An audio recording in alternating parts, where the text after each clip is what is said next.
வணக்கம். புது புது அர்த்தங்கள் நிகழ்ச்சிக்கு வரவேற்கிறோம். இன்றைய நிகழ்ச்சியில் பத்திரிகையாளர் குமரேசன் அவர்களும் சமூக ஆர்வலர் பானு கோம்ஸ் அவர்களும் பங்கேற்கிறாங்க. வணக்கம். பெண் குழந்தைகளுக்கு கல்வி தர வேண்டுமா அப்படின்னு ஒரு கேள்வி கேட்கப்பட்டிருக்கு. பாடத்திட்டத்தில், சமச்சீர் கல்வி பாடத்திட்டத்தில் அந்த கேள்வி கேட்டுக்கிறாங்க. 9ஆம் வகுப்பு பாடத்திட்டத்தில் ஆங்கில பாடத்தில் கேள்வி. ஒரு பாசிட்டிவ் நோட்டாக இதை பார்க்கலாமா? பெண் கல்வி அப்படிங்கிற விஷயத்த ஒரு ஸ்ட்ரெஸ் பண்ணணும் அப்படிங்கிற அடிப்படையில் அது கேட்கப்பட்டதாக புரிஞ்சுக்கலாமா? எப்படி இதை அணுகலாம்? இல்லை, அப்படி பார்க்க முடியாது. ஏன்னா கொஷின் எப்படி ஃப்ரேம் பண்ணியிருக்காங்க அப்படின்னு, பெண் கல்வி அவசியமா அப்படின்னா அதில் நீங்கள் 2 ஆப்ஷன் கொடுக்குறீங்க. அவசியம் இல்லைங்கிறது. அவசியங்கிறத வலியுறுத்துகிற மாதிரியான அந்த அடிப்படையில் தான் கேள்வி ஃப்ரேஸ் ஆகணும். ஆனால் அந்த மாதிரியே ஆகலை. அப்போ நீங்கள் ஆப்ஷன் கொடுக்குறீங்கன்னா எதிர்மறையான கருத்துக்களுக்கும் அந்த இடத்துல இடம் இருக்குது. பெண்கல்வி தேவையில்லைன்னு சொல்வதற்குமான இடம் இருக்குதுன்னு நீங்கள் சொல்கிறீங்க அப்படின்னா அந்த கருத்தை உள்வாங்கக்கூடிய குழந்தைகள் என்ன மாதிரி வளருவாங்க அப்படிங்கிறதெல்லாம். ஒரு எஜுகேஷனுங்கிறது எது அடிப்படை அப்படிங்கிறத பொறுத்து, அந்த அடிப்படையின் மீது தான் கல்வி பில்டப் ஆகணுமே தவிர அடிப்படையவே நீங்கள் தவறாக வச்சுட்டு அது மேலே கேட்குறதுங்கிறது தவறு. நீங்கள் எப்படி பார்க்குறீங்க? பொதுவாக ஒவ்வொரு ஆண்டும் 10ஆம் வகுப்பு தேர்வு முடிவுகள் வரும்போது சரி, +2 தேர்வு முடிவு வரும்போது சரி, நம்ம செய்திகளில் பார்க்கணும் பெண்கள் தான் மிக அதிகமான விழுக்காட்டில் வெற்றி பெற்றாங்கன்ற செய்தி ஒவ்வொரு ஆண்டும் பார்க்கணும். மாநிலத்தின் முதல் 2-3 இடங்கள் கூட பெண்கள் தான், அந்த பெண் குழந்தைகள் தான் சாதிக்கிறாங்க. ஆனால் அதுக்கப்புறம் அவர்கள்லாம் என்ன ஆகிறாங்கன்னு பார்த்தீங்கன்னா, ஆக பெரும்பாலும் அப்புறம் அடையாளம் மற்றவர்களாக வீட்டோடு முடங்கி போயவர்களாக இருக்கிறத தான் பார்க்குறோம். அப்போ இந்த பின்னணியில் அந்த பெண் கல்விக்கான ஒரு விவாதம் என்பது பள்ளித்தளத்திலேயே, வகுப்பறைக்குள்ளேயே நடத்தப்படுவது என்பதில் மிக மிக அது ஆரோக்கியமான ஒரு விஷயமாக தான் நான் பார்க்குறேன். குழந்தைகள் மனதிலே அதை பற்றி சிந்தனை வரணும். ஆனால் சகோதரி சொன்ன அந்த கருத்தை நான் வழிமொழிகிறேன். இந்த தலைப்பை எப்படி, அந்த கேள்வியை எப்படி வைத்திருக்க வேண்டும் என்றால், பெண்கள் கல்வி கற்பனுடைய அவசியம் என்ன, அதனுடைய தேவை என்ன, அப்படி அந்த மாதிரி கொண்டு போயிருக்கணும். வேண்டுமா வேண்டாமான்னு வைக்கிற போது சொன்ன மாதிரி எதிர்மறை விமர்சனம் வரும். எனவே அந்த கேள்வி, ஏன்னா சமச்சீர் கல்வி திட்டத்தின் கீழே கொண்டு வரப்பட்ட நல்ல ஒரு விவாதம் தான் இது. இன்னும் சொல்லப்போனால் நம்ம எத்தனையோ பிரச்சனைகளில் பொது வெளியில் விவாதிக்கப்பட வேண்டும்னு நம்ம திரும்ப திரும்ப வலியுறுத்தி வந்திருக்கிறோம். அப்படி ஒரு பள்ளிக்கூடத்தில் குழந்தைகள் மனதிலேயே இப்படி ஒரு விவாத மனப்போக்கு என்பதே அது ஒரு நல்ல பண்பு அது. அப்படி, ஏன்னா விவாதத்தால் வளர்ந்த தேசம் இந்த தேசம். அந்த விவாதம் காணாமல் போயிடுச்சுங்கிறது தான் இப்போ பிரச்சனையே.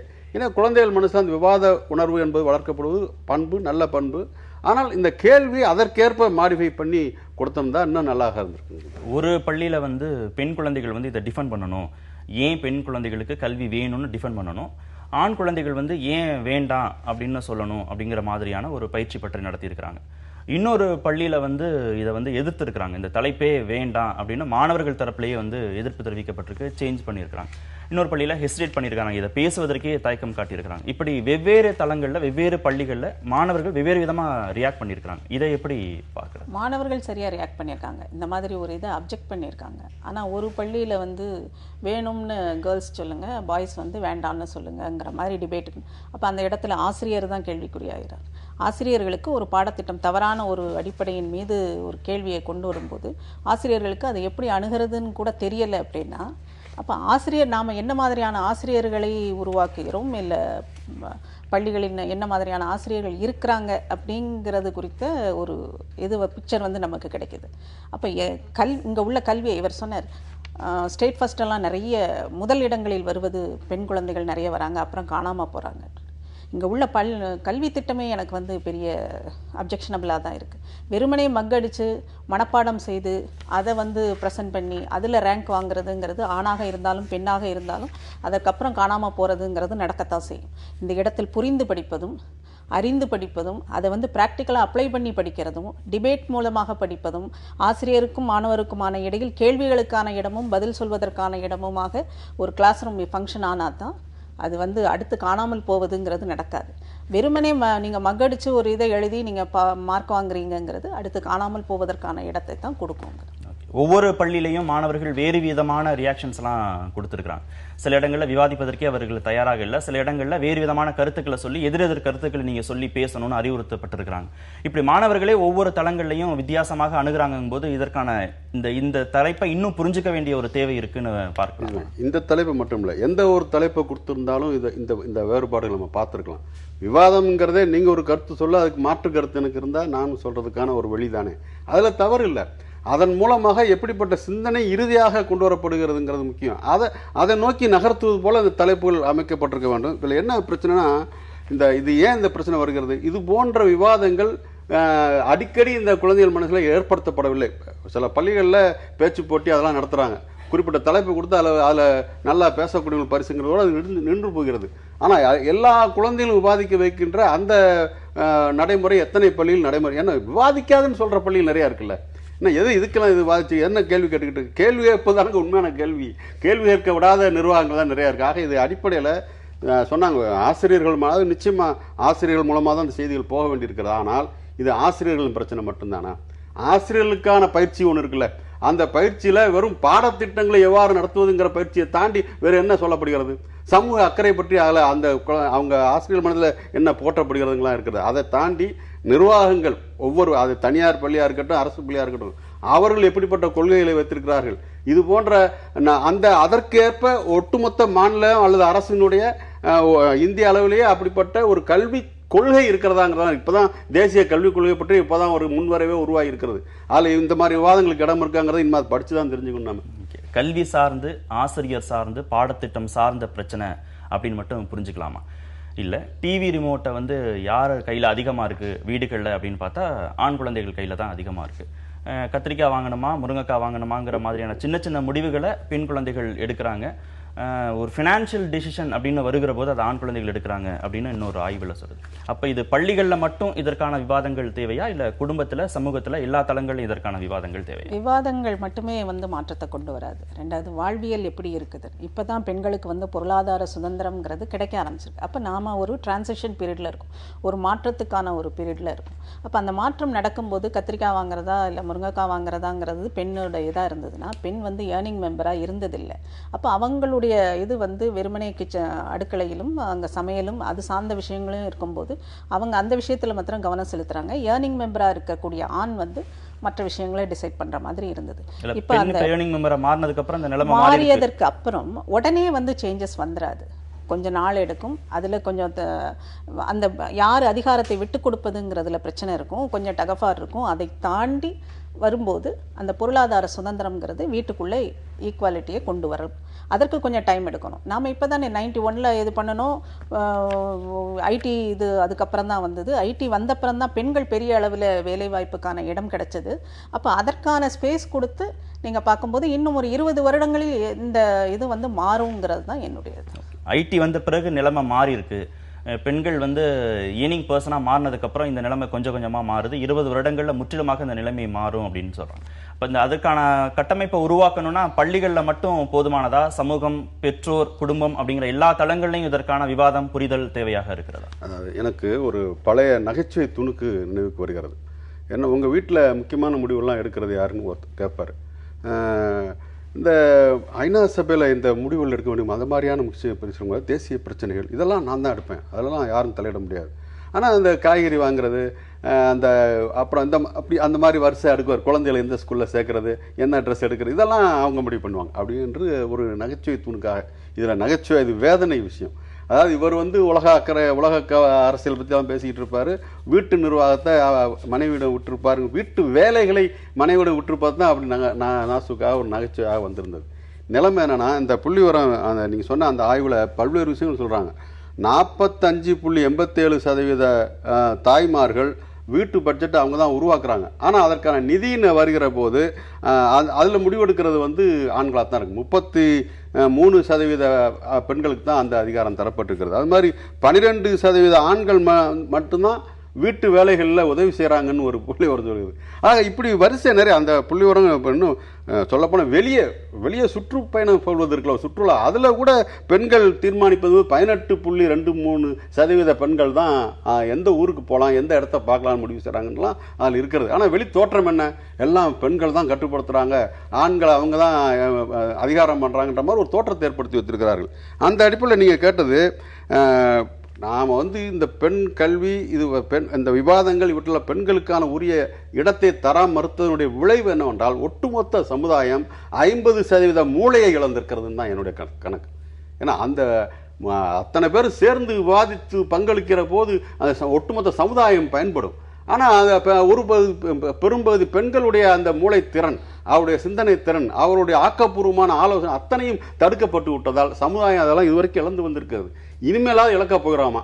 அப்படி இழக்காமல் இருக்க வேண்டும் என்றால் நீங்க சொன்னது போல வெறும் பள்ளித்தளத்தில் மட்டுமல்ல, அனைத்து மட்டங்களிலும் விவாதங்கள் வேண்டும். ஆனால் அது தொடங்குகிற இடமாக பள்ளியும் இருக்க வேண்டும். ஏன்னா குழந்தைகள் மனசுல இந்த விவாத பண்பாடு வளர்வது என்பது மிக ஆரோக்கியமான ஒரு விஷயம். அது 50% அறிவுசார் இழப்பு அப்படின்னு மட்டும் இந்த டிஸ்கிரிமினேஷனை பார்க்க முடியுமா?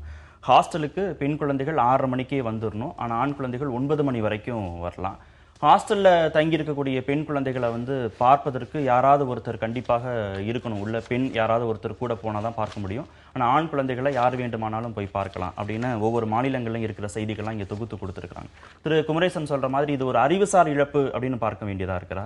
பெண்களுக்கு எதிரான குற்றங்கள், வன்முறைகள் இது தொடர்ச்சியாக வீடுகளில் இருக்கட்டும், பொதுத்தளங்களில் இருக்கட்டும், இது எல்லாத்தையுமே சேர்த்து புரிந்து கொள்ள வேண்டியதாக இருக்கிறது. எல்லாம் சேர்த்து தான் புரிஞ்சுக்கணும். நீங்கள் ஹாஸ்டலில் வந்து அவங்கள காலேஜில் இந்த மாதிரி ட்ரெஸ் கோட் கொண்டு வர்றதோ, இல்லை ஹாஸ்டலில் நீங்கள் 6 மணிக்கு மேலே போகாதீங்க, இல்லை மாதத்துக்கு ஒரு தடவை வெளியில் லேட் நைட் போயிட்டு வாங்க, அதுவுமே 11 மணிக்குள்ளே வந்துடணும் அப்படின்லாம் சொல்கிறது, பாய்ஸ்க்கு அந்த மாதிரி எந்த கண்ட்ரோலும் இல்லை அப்படின்னா அது ஒரு டிஸ்கிரிமினேஷன். ஆனால் ஏன் அது நடக்குது அப்படின்னா சேஃப்டி இல்லை அப்படிங்கிறது. சரி, ஏதாவது எல்லாரையும் சரி ஈக்குவலாக நீங்கள் பாய்ஸ் போகிற மாதிரி கேர்ள்ஸும் போங்க அப்படின்னு சொல்லி சப்போஸ் ஏதாவது நடந்துடுது அப்படின்னா அந்த மேனேஜ்மெண்ட் மேலே தான் கொஷின் வரும். ஏன் நீங்கள் பாதுகாப்பை கொடுக்கல? அப்போ கேம்பஸ்குள்ளே இருக்கிறவரை பாதுகாப்பு கொடுக்கலாம், வெளியில் போயிட்டா அந்த பாதுகாப்பை வந்து மேனேஜ்மெண்ட் வந்து எவ்வளோ தூரம் கொடுக்க முடியுங்கிறது பாசிபிள் இல்லை.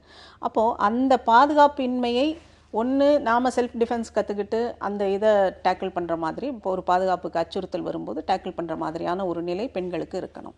இல்லை ஆபத்தே இல்லாத ஒரு சொசைட்டியாக பொதுவெளியில் காவல்துறையிலிருந்து எல்லாரும் அந்த பாதுகாப்பை வந்து என்ஷூர் பண்ணுறது, அது உட்டோப்பியன். அப்போ கண்டிப்பாக அந்த பாதுகாப்புன்னு வருகிற போது இதெல்லாம் தேவைன்னு புரிஞ்சுக்கலாமா? இதெல்லாம் தேவை. ஆனால் ஏன் தேவைப்படுகிறதுன்னா அடிப்படை எங்கேருந்து வருதுன்னா இந்த பாதுகாப்பின்மை எதனால் ஏற்படுதுன்னா ஆண்களுக்கு இருக்கிற அவுட்லுக், மனோபாவம். இந்த இடத்துல அதுதான் ஆணாதிக்க சமூகம்னு சொல்கிற மாதிரி பெண்ணடிமை சமூகமாகவும் இருக்குது. அந்த பெண்ணடிமை சமூகத்திலிருந்து ஆணாதிக்க மனோபாவம் இன்னும் சஸ்டெயின் ஆகுதுங்கிறேன். ஒரு அம்மாவின் வளர்ப்பில், இல்லை பாட்டியின் வளர்ப்பில், இல்லை சகோதரியின் பார்வையில் ஒரு ஆண் வந்து எப்படி இருக்கணுங்கிறது திரும்ப திரும்ப பெண்ணடிமை மனநிலையிலிருந்து ஒரு ஆணை வளர்ப்பதற்கு அணுகும்போது அந்த ஆண் ஆணாதிக்க மனோபாவத்தோடு வளர்கிறான். அப்போ பெண்ணும் இங்கே திருந்தணும், ஆணும் இங்கே திருந்தணும் அப்படின்னா வீடிலிருந்து, கல்வியிலிருந்து, சமூகத்திலிருந்து எல்லா இடங்களிலும் பெண்ணடிமைத்தனமும் மாறணும், ஆணாதிக்க சமூகமும் மாறும் அப்படின்னு தான் அதை பார்க்கணும். பெண்களுக்கான உடை கட்டுப்பாடு, நேர கட்டுப்பாடு, இதர கட்டுப்பாடுகள் எல்லாமே ஒரு பாதுகாப்பு கருதி, ஒரு உட்டோப்பியனா ஒரு ஒரு ஒரு சமுதாயத்தை உருவாக்குறது, ஒரு பாதுகாப்பான சமுதாயத்தை உருவாக்குறது அப்படிங்கிறதுக்கு காலதாமதமாகும். அது கனவா அப்படிங்கிறது கூட நமக்கு தெரியாது. இப்ப இருக்கக்கூடிய யதார்த்த சூழலோடு ஒத்து பார்க்கிற போது அது அந்த பாதுகாப்புக்காக அந்த பெண்களுக்கு கட்டுப்பாடு விதிக்கப்படுகிறது அப்படின்னு எடுத்துக்கலாமா? அப்பனா உரிய பாதுகாப்பை வழங்குவதற்கு அரசு கட்டமைப்பும் சமுதாய கட்டமைப்பும் தோல்வியடைந்து விட்டன, தவறி விட்டனன்னு ஒப்புக்கொள்றாங்களா? நான் உயர்ந்த பண்பாடுன்னு சொல்லிட்டு இருக்காங்க. தன் விருப்பப்படி உடை அணிந்து வருகிற பெண் மீது கை வைப்பேன் என்பதுதான் உயர்ந்த பண்பாடா? அதைத்தான் அவங்க தூக்கி காப்பாற்றிரு. அப்போ இன்றைக்கு நிலைமையை மாற்றுறது தான் முயற்சிகள் நடந்து கொண்டே இருக்கணும். இன்னைக்கு இப்படி இருக்குது, அதனால் இது இப்படியே இருக்கட்டும், நாளைக்கு மாறுற போது மாறிட்டோம் என்று சொல்வதை விட ஒரு அருவருப்பான அணுகுமுறை இருக்கும் என்று நான் நினைக்கல. இது என்னன்னா, இன்றைக்கும் என்ன இருக்குது, ஒரு பெண் பாலியல் வன்முறைக்கு உட்படுத்தப்படுகிற போது என்ன கேள்வி வருகிறது? அவள் ஏங்க 6 மணிக்கு மேலே வெளியே வரணுங்கிற அந்த கேள்வி வருகிறது. ஆனால் அந்த கேள்வியிலிருந்து தான் ஒரு விடுதி நிர்வாகம் நீ 6:30 மணிக்கெலாம் திரும்பி அதே போல நீங்கள் அந்த அந்த செய்தி ஒன்று சொல்கிறது. அதே விடுதியில் மாணவர்கள் வந்து நைட் 9 வரைக்கும் வரலாம்னு சொல்லி அனுமதிச்சிருக்காங்க. பெண்களுக்கு மட்டும் 6லேருந்து 6:30க்குள்ளே திரும்பி வந்துடணும்னு சொல்லி விதி வந்திருக்கிறது. அப்போ இது மாதிரியான உறவினர்கள் வந்து பார்ப்பதற்கு கூட பெரிய கெடுபிடிகள். ஏன் சென்னையிலேயே பல தனியார் கல்லூரிகளில் பெண்களும் ஆண்களும் கலந்து பழகுவதற்கு, நட்பு பூணுவதற்கு கூட ஏகப்பட்ட கெடுபிடி விதிச்சு வச்சிருக்கிறாங்க. இது எப்படி ஒரு ஆரோக்கியமான ஒரு சமத்துவ சிந்தனை எப்படி கொண்டு வரும்? நீங்கள் ஒரு காலத்தில் உங்களுக்கு தெரியும், நம்ம பள்ளிக்கூடங்களில் பாடப்புத்தகத்தில் எப்படி இருக்கும்னாக்கா, இந்த தொடக்க பள்ளிகளிலே ஒரு குடும்பம்னு படம் போட்டு அப்பா பேப்பர் படிச்சுக்கிட்டு இருப்பாரு, அம்மா சமையல் பண்ணிக்கிட்டு இருப்பாங்க, தம்பி வெளியில் பேட் வச்சு விளையாடிக்கிட்டு இருப்பான், தங்கச்சி வந்து வீடு கூட்டிக்கிட்டு இருப்பா, அப்படிங்கிறதான் படம் போட்டுருந்து தான் குடும்பம்னு சொல்லி எவ்வளவு போராட்டங்கள் நடந்துச்சு, எவ்வளவு பெரிய இயக்கம். கடைசியாக அந்த படத்தை மாற்றிட்டாங்க. இதுபோல் இந்த போராட்டமே எப்படி வந்துச்சுன்னா, நாம் ஏற்கனவே பேசுகிற மாதிரி இது பற்றி ஒரு பெரிய விவாதங்கள் கிளப்பி விடப்பட்டதால் தான் வந்தது. இது வெறும் பாலியல் வன்முறை பிரச்சனையாக மட்டும் பார்த்துடக்கூடாது. பாகுபாட்டு வன்முறை ஒன்று இருக்கிறது. வெறும் பாலியலுங்கிறது இந்த பாகுபாட்டுடைய இன்னொரு வடிவம், அவ்வளோதான். ஆனால் பாகுபாடுங்கிறது எங்கே வருது? வீட்டு வேலை செய்கிறதுல பெண்களுக்கு என்ன பொம்பளை பிள்ளையா லட்சணமா அதை செய்ய மாட்டியான்னு கேட்குற கேள்வி, ஆம்பளையா லட்சணமா அந்த விளக்குமாறு எடுத்து கூட்டக்கூடாதுன்னு வரக்கூடாதா? ஏன்னா அப்போ ஆம்பளைனாக்கா பேட்டை தூக்குறது லட்சணம், பொம்பளைனாக்கா விளக்குமாறு தூக்குறதா லட்சணம்னு சொல்லி உருவாக்கிய அந்த சமூக கட்டமைப்பு மீது விளக்குமாறு வீசப்பட வேண்டும் என்று என்னோட கருத்து. கெஜ்ரிவால் மீது நம்பிக்கை இழந்து விட்டேன் அப்படின்னு அண்ணா ஹசாரே சொல்லியிருக்கிறாரு. என்ன மாதிரியான நம்பிக்கை வச்சிருந்தாரு அப்படின்னு எடுத்துக்கலாம், எதை இழந்துட்டாரு அப்படின்னு புரிஞ்சுக்கலாம். எப்படி சொல்றாரு? என்ன மாதிரி நம்பிக்கை வச்சுருந்தாருங்கிறது தெரியல. ஆனால் அவர் முதல்ல நம்பிக்கை இருக்குன்னாரு, அப்புறம் இல்லைன்னாரு, திரும்ப நம்பிக்கை இருக்குன்னாரு, திரும்ப ஆதரித்து பேசினார், திரும்ப அந்த ஆதரவை வாபஸ் வாங்கினார். அதனால் அண்ணா ஹசாரே அப்படி அவருடைய கமெண்ட்ஸ் வந்து ஒரே மாதிரி இருந்ததாங்கிறது இல்லை. அவர் ஒவ்வொரு சமயமும் கெஜ்ரிவாலை ஆதரித்தும் எதிர்த்துமாக மாறி மாறி பேசுகிறார்.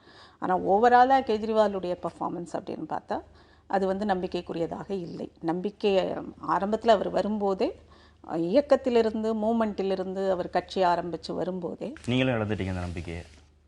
இல்லை, நான் அந்த இது கூடாதுங்கிற நிலையில தான் எங்களை போல இருந்தவங்களாம் இருந்தோம். ஆனால் ஏன் கூடாதுங்கிறதுக்கு ஒரு மூமெண்ட்டுன்னு வரும்போது, அகில இந்திய அளவில் அது ஆதரவை பெற்று வரும்போது முதல்ல மக்கள்கிட்ட வந்து நீங்கள் சஸ்டெயின் ஆகி நம்பிக்கையை பெற்று அதுக்கப்புறம் தான் நீங்கள் எலெக்ஷன் இதுக்குள்ளே போயிருக்கணும்.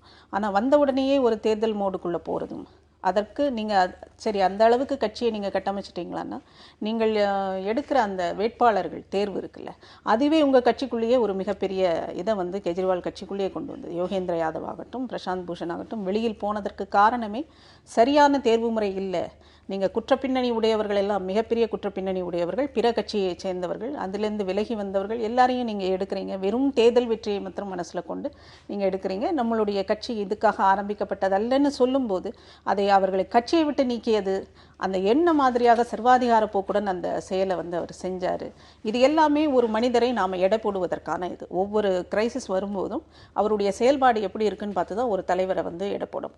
அப்போ அடிப்படையிலேயே ஒவ்வொரு விஷயத்திலையும் ஒவ்வொரு கிரைசிஸ் வரும்போதும் அவருடைய செயல்பாடு மிக மிக சர்வாதிகார போக்கு கொண்டதாக, சுயநலம் மிக்கதாகத்தான் இருந்திருக்கு. அப்போ இதுவரை இந்தியா கண்ட அரசியல்வாதிகளை விடவும் கெஜ்ரிவால் டேஞ்சரானவருங்கிறது தான் என்னுடைய இதை நீங்கள் எப்படி பார்க்குறீங்க அண்ணா ஹசாரே ஸ்டேட்மெண்ட்?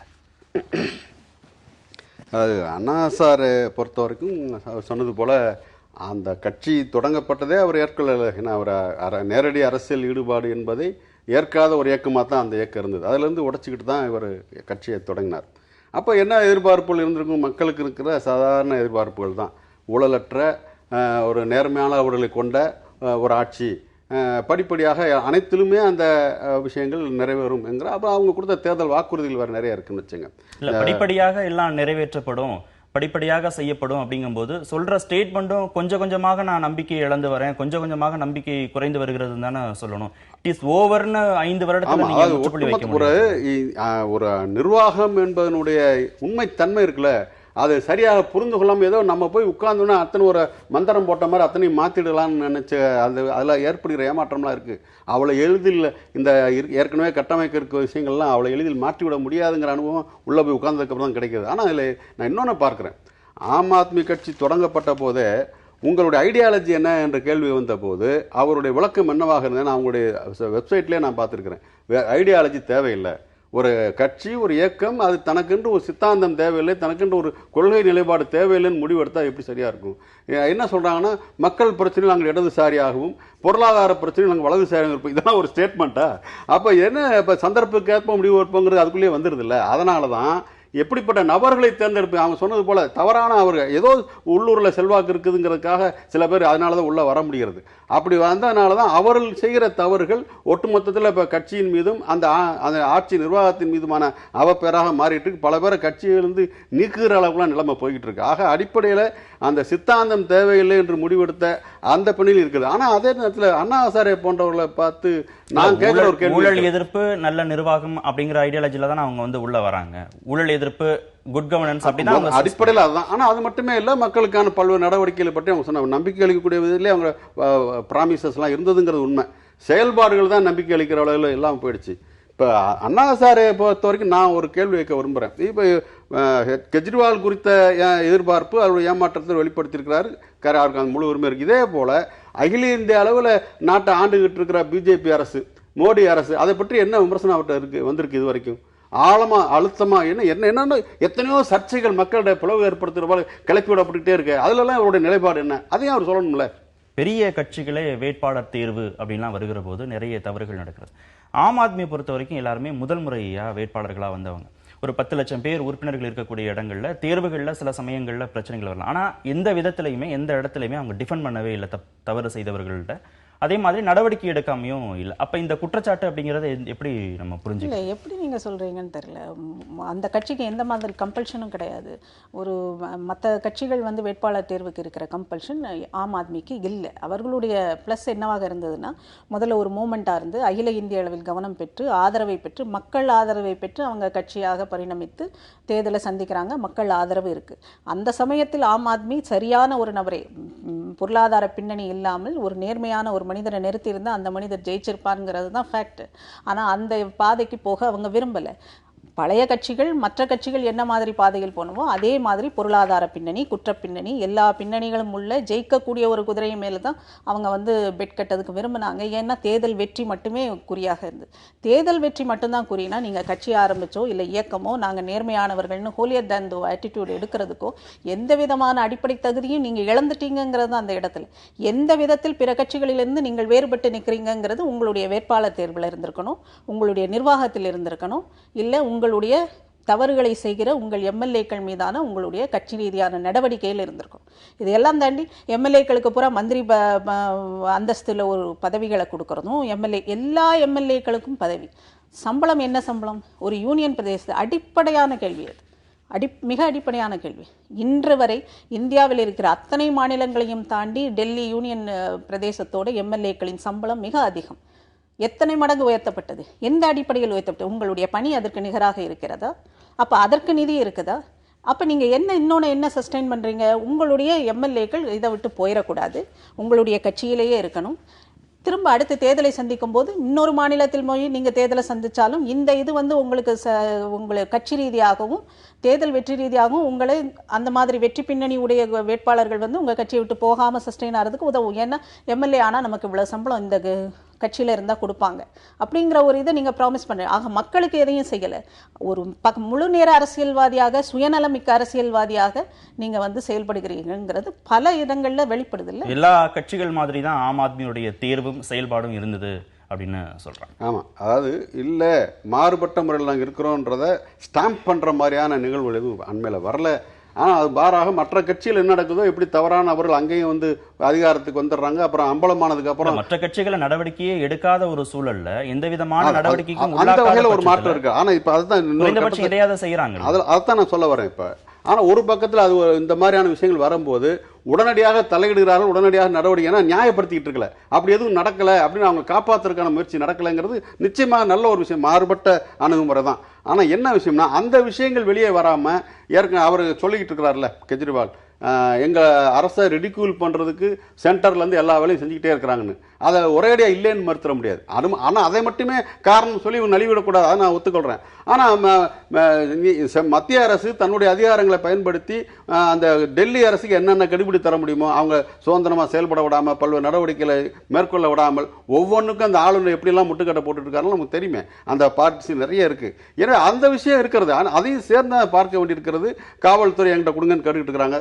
டெல்லியை பொறுத்தவரைக்கும் காவல்துறை உங்ககிட்ட தரமாட்டோம், அது மத்திய அரசு கட்டுப்பாடு இருக்குன்னு சொல்லிட்டு இருக்காங்க. இந்த பிரச்சனை ஓடிட்டு தான் இருக்கு. செயல்பாடுகள் சார்ந்த நம்பிக்கை இழந்தா அண்ணா ஹசாரே சொல்லியிருந்தா நம்ம அந்த தளத்துல பேசியிருக்கலாம். இதை இவர் வந்து தனிநபருடைய செயல்பாடுகள் சார்ந்த அவங்களுடைய கேரக்டர் சார்ந்த ஒரு, ஆமா, அவரே வந்து ஒரு கொள்கை அடிப்படையிலான மிகப்பெரிய இயக்கத்தை காட்டாமல் ஒரு சில பிரச்சனைகள் மட்டும்தான் மையப்படுத்தி இயக்கத்தை நடத்தினாருங்கிற அந்த குறைபாடு அதுக்குள்ள இருக்கத்தான் செய்யறாங்க. அவருடைய செயல்பாடு அடிப்படையில் சமீபத்தில் பாத்தீங்கன்னா மற்ற மாநிலங்கள் போல சமோசாக்கு 1 கோடி ரூபாய் செலவழித்த இதுவும் யூனியன் இதுல இருக்கு. முதல்ல அடிப்படையில் உங்களுடைய நிதி மேனேஜ்மெண்ட் எப்படி இருக்குங்கிறது அடிப்படை இல்லையா? நீங்க மற்றவங்க எல்லாம் குறை சொல்றீங்க, எதுக்காக சமோசாக்கு அவ்வளவு செலவழிக்க வேண்டும்ங்கிற 9 கோடியோட 1 கோடி கம்மி அப்படி சொல்ல முடியாது. 9 கோடியோட கம்பேர் பண்ணதுனால 1 கோடி குற்றம் இல்லைன்னு ஆயிராது. 1 கோடியும் குற்றம் தான். 1 கோடி ஏன் ஆச்சுங்கிற கேள்வி வரத்தான் செய்யும். ஏன்னா நீங்க உங்களை ஒரு பெரிய சிம்மாசனத்துல உட்கார வச்சுக்கிட்டு மற்றவங்க எல்லாம் கீழே இருக்கிற மாதிரி பாக்குறீங்க, மற்றவர்கள் எல்லாம் மீதும் குறை சொல்கிறீர்கள். அப்ப நீங்க எந்த விதத்துல உயர்த்திங்கிற கேள்வியில 1 கோடிங்கிறது மிகப்பெரிய குற்றமாகத்தான் பார்க்கப்படும். இந்தியாவில் பணக்கார ஏழை மாநிலங்களிடையே பெரும் இடைவெளி அப்படின்னு ஒரு செய்தி இருக்கு. உலகத்தில் வேற எந்த நாட்டிலையும் இல்லாத அளவுக்கு இந்தியாவில் பணக்கார மாநிலங்களுக்கும் ஏழை மாநிலங்களுக்குமான இந்த இடைவெளி ரொம்பவே அதிகமாக இருக்கிறது. ஒரு சில மாநிலங்கள் அதிகமாக வளர்ச்சி கண்டிருக்கின்றன, இன்னொரு சில மாநிலங்களில் வளர்ச்சியே இல்லை. இந்த நிலையை நம்ம எப்படி புரிஞ்சுக்கிறது? இதற்கான காரணங்களாக நம்ம என்னென்னலாம் பார்க்கலாம்? அது இது குறித்த அந்த கட்டுரையில் பிரவீன் சக்கரவர்த்தி, விவேக் தேஹேஜியா இந்த 2 பேரும் இந்து பத்திரிகையில் எழுதின கட்டுரை புதிய ஒரு இது குறித்த விவாதத்திற்கு அடிகொள்வதாக இருக்கிறது.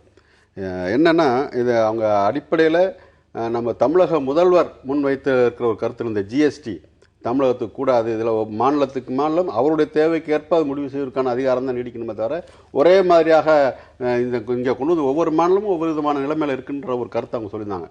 அதை ஒட்டி தான் இந்த கட்டுரை எழுதப்பட்டிருக்கிறது. மாநிலத்திற்கு மாநிலம் பொருளாதார வளத்தில் வித்தியாசம் இருக்கிறது என்பதை அவங்க சுட்டி காட்டியிருக்கிறாங்க. எந்த அளவுக்கு சொல்லியிருக்கிறாங்கன்னா, விடுதலை பெற்ற போது இந்தியாவுக்கும் ஒரு வளமான மாநிலத்திற்கும் ஒரு ஏழை மாநிலத்துக்கும் இடையான வேறுபாடு என்பது 1.7% அளவுக்கு மடங்கு 1.7 மடங்காக இருந்தது. ஆனால் இப்போ வந்து அது 3 மடங்காக அவ்வளவு பெரிய கேப் பெற்றிருக்குன்னு. ஆக 70 ஆண்டுகளுக்கு பிறகு இந்த இடைவெளி அதிகரித்திருக்கிறதே தவிர இடைவெளி இன்னும் இந்த 1.7 மடங்கு என்பது 0.7 மடங்காக சுருங்கி இருக்கணும். ஆனால் அப்படி நடக்கலைங்கிறத அந்த கட்டுரை வெளிப்படுத்துகிறார். ஆனால் அந்த கட்டுரையில் ஒரு முக்கியமான விஷயம், அதை குறித்து விரிவாக விவாதித்திருக்க வேண்டும். அவர்கள் அதை விவாதிக்காமல் விட்டுருக்கான்னு நான் கருதுகிறேன். என்னன்னா, 1990களுக்கு பிறகுதான் இந்த இடைவெளி அதிகரிப்பு என்பது ஏற்பட்டிருக்கு. 90களுடைய சிக்னிஃபிகன்ஸ் என்னன்னு உங்களுக்கு தெரியும். அப்போ இருந்து தான் அந்த தனியார் மயம், தாராளமயம், உலகமயம் என்கின்ற அந்த பொருளாதார கொள்கைகள் இந்திய மக்கள் மீது வம்படியாக திணிக்கப்பட்டன. அந்த திணிப்பு இன்னைக்கு வரைக்கும் அதுதான் போயிட்டு இருக்கு. அந்த திணிப்புகளுக்கு பிறகுதான், ஏன்னா அதற்கு முன்னால் இந்த பாதுகாப்பான ஏற்பாடு எல்லாம் ஒன்றொன்றாக கைவிடப்பட்டு இந்த மாநிலங்களுக்கான இடைவெளி என்பது இந்த அளவுக்கு விரிவடைந்து விட்டதுங்கிறதா என்னுடைய கருத்து. நீங்க எப்படி பார்க்குறீங்க? அதாவது இதை எந்த அடிப்படையில் எடுத்தாங்கங்கிற விவரம் இல்லை, மிக தெளிவாக இல்லை. ரெண்டாவது, ஒரு வளர்ந்த மாநிலம், பொருளாதாரத்தில் வளர்ந்த மாநிலம்னு பார்க்கணுன்னா அதோட சோஷியல் இண்டெக்ஸ் சேர்த்து பார்க்கணுமா, இல்லை வெறுமனே பொருளாதார நிலையை மட்டும் பார்க்கணுமா அப்படிங்கிறது இருக்குது. சோஷியல் இண்டெக்ஸ் சேர்த்து பார்க்கும்போது 1960 வளர்ந்த மாநிலங்கள் லிஸ்ட்டில் இருந்த தமிழகம், இல்லை கேரளா, கர்நாடகா, ராஜஸ்தான், வெஸ்ட் பெங்கால், இந்த மாதிரி மாநிலங்கள் எல்லாம் சோஷியல் இண்டெக்ஸில் கீழே இருந்த, பொருளாதாரத்தில் கீழ்நிலையில் இருந்த வளராத மாநிலங்கள்னு சொல்லப்பட்ட மாநிலங்கள் இப்போ எந்த அளவில் சோஷியல் இண்டெக்ஸில் மேலே வந்திருக்குது. கல்வி அவைலபிலிட்டியாக இருக்கும், கல்வி அனைவருக்கும் கிடைப்பதாகட்டும், இல்லை ஏழை மக்களுக்கான வேலை வாய்ப்புகளாக இருக்கட்டும், அடிப்படை கட்டமைப்புகளாகட்டும், இதெல்லாம் பொருளாதாரத்தில் பின்தங்கிய மாநிலங்கள்னு நாம் சொல்கிற 1960 சொன்ன மாநிலங்கள் இன்றைய நிலையில் எவ்வளோ தூரம் முன்னேறி வந்திருக்கின்றன. அப்போ அதனுடைய பர்சன்டேஜ் என்ன அப்படிங்கிறத கணக்கில் 60ல் தமிழ்நாடு வந்து ஏழை மாநிலங்களில் 4வது இடத்துல இருந்திருக்கு.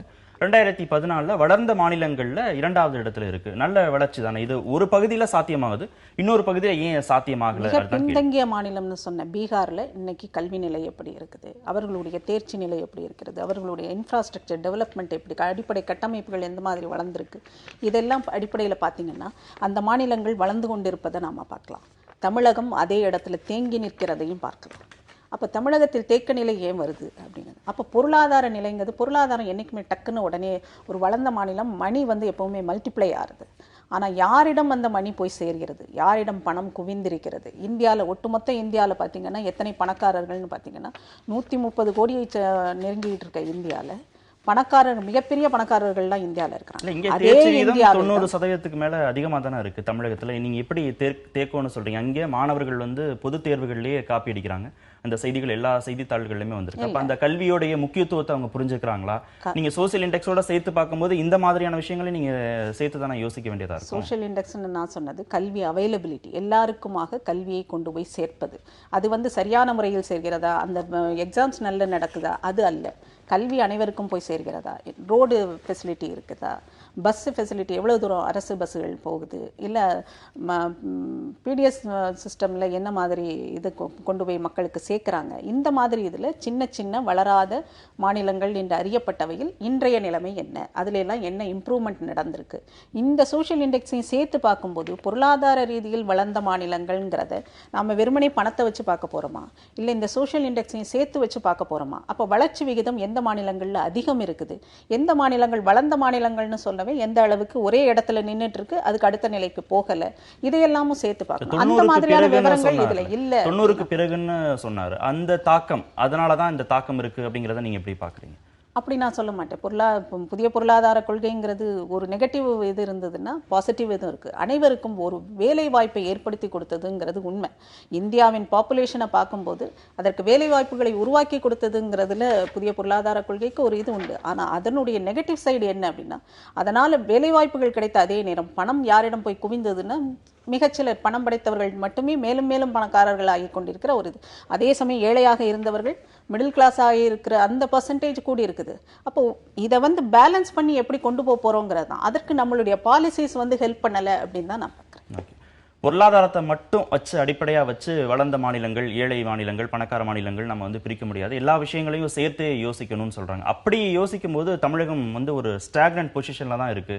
பீகார் போன்ற மாநிலங்கள் வளருது அப்படின்னு சொல்றாங்க. அதாவது சகோதரி சொன்னாங்கல்ல, அந்த வெறும் பொருளாதாரத்தை மட்டும் வச்சுட்டு ஒரு மாநிலத்தினுடைய வளம் என்னங்கிறத, ஏன்னா வளம்ங்கிறது வெறும் என்ன எவ்வளவு நிலம் இருக்குது, எவ்வளோ உற்பத்தி ஆகுது, எவ்வளோ விற்பனை ஆகுதுங்கிறத மட்டும் வச்சுக்க முடியல. ஒவ்வொரு தனிநபருக்கான நுகர்வுக்கு எந்த அளவுக்கு வந்து சேர்கிறது, அதன் அடிப்படையில் ஒரு வாழ்க்கை தரம் எந்த அளவுக்கு முன்னேறி இருக்கிறது, அந்த வாழ்க்கை தர முன்னேற்றத்தினுடைய வெளிப்பாடு தான் அவர் சொன்னது போல் கல்வி, சுகாதாரம் எல்லாம் அதுக்குள்ளே சேர்ந்துருக்குது. அப்போ அதெல்லாம் வச்சு தான் இந்த ஒரு சிறிய கட்டுரை அந்த விஷயங்கள்லாம் கொண்டு வந்திருக்க முடியுமா எனக்கு தெரியல. பட் இது நம்ம இதில் அக்கறை உள்ளவர்கள் அது குறித்து நிறைய தேடலாம். ஆனால் பிரச்சனை என்னென்னா, இவங்க ஒன்று சொன்னாங்க, இந்த புதிய பொருளாதார கொள்கைகளுடைய நெகட்டிவ் சைடு இருக்குது, பாசிட்டிவ் சைடு ஒன்று சொன்னாங்க. அது நானும் ஒப்புக்கிறேன். எந்த ஒரு விதம் வந்து அது பாசிட்டிவ் நெகட்டிவ் ரெண்டுமே இருக்கும். அதை நம்ம சீர்தூக்கி பார்க்க வேண்டும். எது மிகுதி? மிகை நாடி மிக்க குழல்னு வள்ளுவர் வழிகாட்டியிருக்கிறாரு. அப்படி மிகை நாடின்னு பார்த்தீங்கன்னா இங்கே நெகட்டிவ் விஷயங்கள் தான் மிகையாக இருக்கிறது. அது இப்போ சொன்னாங்கல்ல, வேலை வாய்ப்பு உருவாயிருக்கான இல்லைன்னு சொல்ல முடியாது. நிச்சயமாக புதிய புதிய துறைகள் வந்திருக்குன்னா அதில் புதிய வேலை வாய்ப்புகள் உருவாயிருக்குன்னு. ஆனால் வேலை வாய்ப்பு உருவானுடைய விகிதாச்சாரம் என்ன? ஆயிரக்கணக்கான பேருக்கு வேலை கொடுத்து கொண்டிருந்த ஒரு நிறுவனங்கிற கதையெல்லாம் முடிஞ்சு போய் ஒரு சில 100 பேர்களுக்கான வேலை வாய்ப்புங்கிறத வேலை வாய்ப்பு வளர்ச்சின்னு சொல்லிடுறாங்க. நீங்க அதை வந்து நீங்க ஒரு மாநில அரசோடைய நிர்வாகத்தோட நீங்க சம்பந்தப்படுத்தி பார்க்கணும், அரசோட சம்பந்தப்படுத்தி பார்க்கணும். அதை செய்யலைன்னா கேள்வி கேட்கக்கூடிய அரசியல் அங்க இருக்கு. இதெல்லாம் செஞ்சாலும் அது அரசோடைய வேகத்துக்கு ஈடு கொடுத்து ஓடக்கூடிய மக்கள் இருக்கிறாங்க. இவ்வளவும் இருக்குல்ல, வெறும் பொருளாதார கொள்கை அப்படின்னு மட்டும் நீங்க சொல்ல முடியாது. இதுல இந்த ஆய்வுலேயே அந்த கட்டுரையில ஒரு விஷயத்தை சுட்டி காட்டுறாங்க. மாநிலங்களுக்கிடையே இருக்கின்ற பண்பாட்டு வேறுபாடு, கலாச்சார வேறுபாடு இருக்குல்ல, பன்முகத்தன்மை, இந்திய மாநிலங்களுடைய பன்முகத்தன்மை, கலாச்சார பன்முகத்தன்மை கூட இந்த வளர்ச்சிக்கு ஒரு தடையாக இருக்கிறதுன்னு ஒரு கருத்து சொல்லிக்கிறாங்க. இது ஒரு புதிய ஒரு சிந்தனை. நம்ம பன்முக பண்பாடுங்கிறத போற்றுகிறோம். அது மேலும் மேலும் மதிக்கப்பட வேண்டும், பாதுகாக்கப்பட வேண்டும்னு சொல்கிறோம். இயல்பான ஒற்றுமை உருவாக வேண்டுமே தவிர ஒரே மாதிரி என்று விதிச்சிடக்கூடாது நம்ம சொல்லிக்கிட்டு இருக்கிறோம். ஆனால் இவங்க அதை ஒரு காரணமாக சுட்டி காட்டுகிறார்கள். என்ன பிரச்சனை? அதுக்கு என்ன காரணம் சொல்கிறாங்கன்னா, வட மாநிலத்தில் இருக்கிற ஒரு தொழிலாளிக்கு அவர் இந்தி மட்டும்தான் தெரியும். அவர் வந்து எப்படி தமிழ்நாட்டில் போய் தமிழ் மட்டுமே பேசுகிற மக்கள்கிட்ட போய் இட்லி தோசை சாப்பிட்டுக்கிட்டு இருக்கிற மக்கள்கிட்ட போய் இவர் சப்பாத்தி சாப்பிட்ற போய் எப்படி அங்கே வேலை செய்ய முடியும்னு சொல்கிறாங்க. ஆக ஒரு யதார்த்தத்தை அவங்க புரிஞ்சுக்கல. வடகிழக்கு மாநிலங்கள் எத்தனை பேர் வந்து குவிஞ்சிருக்கிறாங்க, இங்கிருந்து எத்தனை பேர் மற்ற மாநிலங்களுக்கு போயிருக்கிறாங்க. இன்னும் சொல்ல போனால் விடுதலை போராட்டத்தின் பலனாக ஒரே இந்தியா உருவாச்சு பாருங்க. அவருடைய மிகப்பெரிய பலன் என்ன, மிகப்பெரிய நன்மை என்ன? நான் இந்த மாநிலத்துக்கு நான் போய் என்னால் பிழைக்க முடியும், வேறொரு மாநிலத்துக்காக எங்கே வேணாலும் வந்து பிழைக்க முடியுங்கிற அந்த ஒரு அற்புதமான நிலைமை உருவாகி இருக்கிறது. பிரச்சனை என்னன்னா, அந்தந்த மாநிலத்தில் அவரவர்களுக்கு வேலை தருகின்ற ஏற்பாடு என்பது இல்லை. ஏன் வடகிழக்கு மாநில இளைஞர்கள் இங்கே வருகிறாங்கன்னா ஒரு கட்டுமான தொழிலுக்காக ஏன் இங்கே வர்றாங்க? இங்கே தெருவோரத்தில் இருக்கிற டீ கடையில், இந்த தெருவோர இட்லி கடையில் கூட அந்த அங்கேயே ஒரு வட மாநில முகங்களுக்கு பார்க்க முடிகிறது, வடகிழக்கு மாநில முகங்களை பார்க்க முடியுது. எப்படி அதெல்லாம்? அப்போது அந்த மாநிலத்தில் அவர்களுக்கு உரிய வேலை வாய்ப்பு கிடைக்கவில்லை, உரிய கல்வி வாய்ப்பு கிடைக்கல. அதான் நீங்க அந்த நான் ஏற்கனவே சொன்ன விஷயத்தோட நீங்க ஒப்பிட்டு பாருங்களேன். அங்க இருக்கக்கூடிய அரசியல், அங்க எதிர்கேள்வி கேட்கக்கூடிய அரசியல் கட்சிகள், அந்த நிர்வாக திறனுக்கு ஈடு கொடுக்கக்கூடிய மக்கள், இதெல்லாமே தானே நிச்சயமா. இது அங்க மட்டும் இல்ல, ஒவ்வொரு மாநிலத்துக்கும் பொருந்தும். இப்ப நம்ம வடகிழக்கு மாநிலம் இங்க வந்து பேசிக்கிட்டு இருக்கிறோம். தமிழகத்திலிருந்து மற்ற மாநிலங்களுக்கு போறவங்களை பத்தி நம்ம பேசணும்னு வச்சுங்க. அப்ப எல்லா மாநில அரசுகளுக்கும் இதுல பொறுப்பு இருக்கிறது. அந்தந்த மாநிலம் சார்ந்த அரசியல் இயக்கங்களுக்கு பொறுப்பு இருக்கிறது. ஒட்டு மொத்தத்தில் நாங்க தான் எல்லாத்தையும் நாங்க தான் நிர்வாகிக்கணும்னு சொல்லிக்கிறோம். மத்திய அரசு ஒன்று இருக்குல்ல, நான் கட்சியை வச்சு பேசல, இந்த கட்சியா அந்த கட்சியின் அடிப்படையில் மத்திய அரசுங்கிற ஒரு பெரிய நிர்வாக அமைப்பு இருக்கு பாருங்க. அவங்க என்ன செய்றாங்க, இந்த கொள்கைகளை மாநிலத்துக்கு ஏற்ப எந்த மாநிலம் ஒரு தாய் என்ன செய்வாங்க, குழந்தை தான் ஒரு குழந்தை நல்லா புஷ்டியா இருக்கும், ஆனால் இன்னொரு குழந்தை நோஞ்சானா இருக்கும். எந்த குழந்தைய சரியாக நல்லா கவனிச்சுக்குவாங்க? என்ன இப்போ நோஞ்சானா இருக்க குழந்தைய அது நல்லா இந்த ஒரு தாய் தள்ளிவிட மாட்டார்ல. அது போன்ற தாய் மனப்பான்மையோடு மத்திய அரசு நடந்து கொள்கிறதா? அவங்க அதுல எத்தனை அரசியல் இந்த பார்க்கறாங்க? சீரான வளர்ச்சியை கொடுக்கிறது அப்படிங்கிறது மத்திய அரசு கையில தான் இருக்கா, இல்ல சீரான வளர்ச்சி சாத்தியமே இல்லையா? இயற்கை வளம், அரசுடைய நிர்வாகத்திறன், கேள்விக்கக்கூடிய அரசியல் கட்சிகள், மக்களுடைய ஷார்ப்னஸ், இதெல்லாம் தான் ஒரு மாநிலத்தோட வளர்ச்சியை டிசைட் பண்ணுமா? இல்ல என்ன இருந்தாலும் இதையெல்லாம் சீரா கொண்டுட்டு போகணுங்கிற மிகப்பெரிய பொறுப்பு மத்திய அரசுக்கு இருக்கு அப்படின்னு எடுத்துக்கலாம். மத்திய அரசு மாநில அரசுன்னு பிரித்து பார்க்குறது, அவர் சொல்லும்போது ஒரு குழந்தை இதாக இருக்குது, இன்னொரு குழந்தை ஹெல்த்தியாக இருக்குன்னு, அதனால தான் ஜிஎஸ்டி அந்த இடத்துல. அப்போ ஜிஎஸ்டியை ஹெல்த்தியான குழந்தை வந்து எதிர்த்துது அப்படிங்கிறது தான் ரெக்கம். ஆனால் அதிலிருந்து தான் அந்த கட்டுரையை ஆரம்பிக்குது. எழுத ஆரம்பிப்பதே அதை கோட் பண்ணி தான் எழுதப்படுகிறது. இந்த கட்டுரை முழுமையானதாக எனக்கு படலை. ரெண்டாவது, பொருளாதாரத்தில் இது பண்ணுதுங்கும்போது இந்திய மாநிலங்கள் அனைத்தும் அந்த பொருளாதார வளத்தை வந்து ஒரு மாநிலத்தில் மிகப்பெரிய கனிம வளங்கள் இருக்கலாம், இன்னொரு மாநிலம் டெசர்ட்டாக இருக்கலாம், ஆனால் எல்லாமே ஒரு நாடை சேர்ந்து நம்முடைய மக்களாக இருக்கிறாங்க. அப்போ இந்த இதை வந்து ஒரு தாய் வந்து பகிர்ந்து கொடுக்கணும், பொருளாதாரத்தை வளத்தை பகிர்ந்து கொடுக்கணும் அப்படின்னா அது நடந்திருக்கா அப்படின்னா நடக்கலை. ஏன் நடக்கலைங்கிறத பார்க்கணும். ஒரு பொருளாதார வளம்ங்கிறது ஒரு இடத்துல அந்த இடத்துல இருக்கிற பாலிசி, கவர்மெண்ட் பாலிசி. இன்றைக்கி டேக்ஸையே எடுத்துக்கோங்க, வரி விதிப்புகளையே எடுத்துக்கோங்க. எத்தனை பேர் வரி கட்டுறோன்னா சேலரிட் கிளாஸோட வரி தான் நமக்கு இது. அப்போ வரி கட்ட வேண்டியவர்கள் கட்டாமல் ஏய்க்கும் போது அந்த வரி வசூலிப்பை செய்ய வேண்டிய முறை என்ன, அந்த பாலிசி என்ன, அது வந்து நிறைய லேப்சஸோடு இருக்குது. ரெண்டாவது, பினாமி இது சொத்து ஒருவரிடமும் போய் குவிகிறது. இன்னொரு பக்கம் படுபயங்கர ஏழைகள் இருக்காங்க. 60% மேலே இந்தியாவில் ஏழைகள். ஆனால் இந்த இந்தியாவில் தான் மிகப்பெரிய பணக்காரர்களும் இருக்கிறாங்க, வெரி ஃபியூ. ஆனால் அவர்களிடம் தான் அத்தனை பணமும் குவிஞ்சிருக்குன்னா அந்த டிஸ்பாரிட்டி ஏன் இருக்குதுங்கிறத ஒரு அரசு தான் பார்க்கணும். அப்போ இங்கே பொருளாதார வளம் வந்து பகிர்ந்து கொடுக்கப்படவில்லைங்கிறது மிக முக்கியமானது. அதான் ஒரு பெருநிறுவன முதலாளிகள்கிட்ட பணம் குவிந்திருக்குங்கிறது வேற, அது நடக்கலாம். ஏன்னா ஒரு வியாபாரத்தில் பணம் மல்டிப்ளை ஆறுதுங்கிறது வேறு. அவர்கள் மல்டிப்ளை பண்ணுறது கூட, பணத்தை பெருக்குவது கூட அரசு பாலிசியினுடைய விளைவாக அவர்களுக்கு ஏமாற்றுவதற்கான வழி இருந்ததுன்னா அப்பவும் அவர்களுடைய சொத்து குவிப்புக்கு அந்த அரசுனுடைய கொள்கைகள் தான் இது ஏற்கணும். ஆனால் இங்கே இன்னொரு விஷயம் நடந்துக்கிட்டே இருக்குது. ஒவ்வொரு அரசியல்வாதியிடமும் பணம் குவிந்திருக்கிற பணத்துக்கு என்னது, அப்போ அரசியல்ங்கிறது தொழிலா இல்லை பெருநிறுவனங்களை போகிற ஒரு வியாபாரமா அப்படிங்கிறது நாம் கவனத்தில் கொள்ளணும். ஒவ்வொரு அரசியல்வாதியிடமும் எப்படி இவ்வளவு பணம் வந்து குவிஞ்சது? அப்போ இங்கே பகிர்ந்தளிக்கப்படாத பணம், ஏழைகளுக்கும் பகிர்ந்தளிக்கப்பட்டிருக்க வேண்டிய பொருளாதாரம் பூரா அரசியல்வாதிகளிடம் போய் குவிந்ததற்கு எந்த கணக்கும் கிடையாது. அரசு தான் செய்யணும். கலாச்சார பன்முகத்தன்மை பற்றியும் சொன்னார், அது ரொம்ப முக்கியமான ஒரு பாயிண்ட். நீங்கள் வடநாட்டில் சப்பாத்தி சாப்பிடக்கூடிய ஒருத்தர், இந்தி பேசக்கூடிய ஒருத்தர், இங்கே தென் மாநிலங்களில் வந்து வேலை தேடுவது அப்படிங்கிறது ரொம்ப சிரமமாக இருக்குது, வளர்ச்சிக்கு ஒரு மிகப்பெரிய தடையாக இருக்குது. அந்தந்த மாநிலங்கள் அங்கங்கே இருக்கக்கூடிய மக்களுக்கு வேலை கொடுக்கணுங்கிறதுல மாற்று கருத்து இல்லை. ஆனால் வளர்ச்சிக்கே இது ஒரு தடையாக இருக்கும். நீங்கள் வேலை கொடுக்காத நபர்கள்னு பார்க்க முடியாது. படித்த இளைஞர்கள் வேற எங்கேயோ கூட பிளேஸ் ஆகலாம். இங்கே இருக்கக்கூடிய ஒருத்தர் பெங்களூரில் பிளேஸ் ஆகலாம், வடநாட்டில் இருக்கக்கூடிய ஒருத்தர் இங்கே வந்து பிளேஸ் ஆகலாம். இதெல்லாம் வளர்ச்சிக்கு தடை. ஏன்னா இந்தியா வந்து நம்ம பன்முகத்தன்மை கொண்ட ஒரு நாடுன்னு பேசுகிற போது அது வளர்ச்சிக்கு தடையாக இருக்கிறது அப்படின்னு அது ரொம்ப பழைய பார்வையாக தான் நான் பார்க்குறேன். இப்போ ஒன்றும் வேண்டாம், வேறு மாநிலங்களுக்கே போக வேண்டாம். தென் தமிழகத்தை சேர்ந்தவர்கள், தென் பகுதியை சேர்ந்தவர்கள் சென்னைக்கு வந்து வேலை பார்ப்பதற்கு இன்னைக்கு விரும்புறதில்லை. யாருக்குமே அவரவர் ஊர் பாசம்ங்கிறது ஒன்று இருக்குது, மண் பாசம்னு ஒன்று இருக்குது. அதை விட்டு வெளியேற எல்லாருக்குமே ஒரு தயக்கம் இருக்கும். ஆனால் அடிப்படை தேவை வாழ்வாதாரம்னு வரும்போது அவர்கள் அத்தனையும் விட்டுட்டு வெளியேறுவதற்கு தயாராகத்தான் இருக்கிறாங்க. எங்கே வேலை இருக்கிறதோ, எங்கே வாழ்க்கை இருக்கிறதோ அதை நோக்கி நகர்வது தான் ஒரு மனிதனோட அடிப்படையான இது. அது இவ்வளவு தூரம் மனிதகுலம் இவ்வளவு தூரம் வளர்ந்துருக்குன்னா ஒரு இடத்துலயே இருந்ததுனால இல்லை, தேவைகளை பொறுத்தும் விருப்பத்தை பொறுத்தும் அவர்கள் மைக்ரேட் ஆகிறதுக்கு மனிதகுலம் எப்போதுமே தயாராக இருக்குது. அப்போ அவர்களுடைய அடையாளத்தை விட்டு கூட அவங்க இன்னொரு பக்கம் போறதுக்கு தயாரா இருக்காங்க.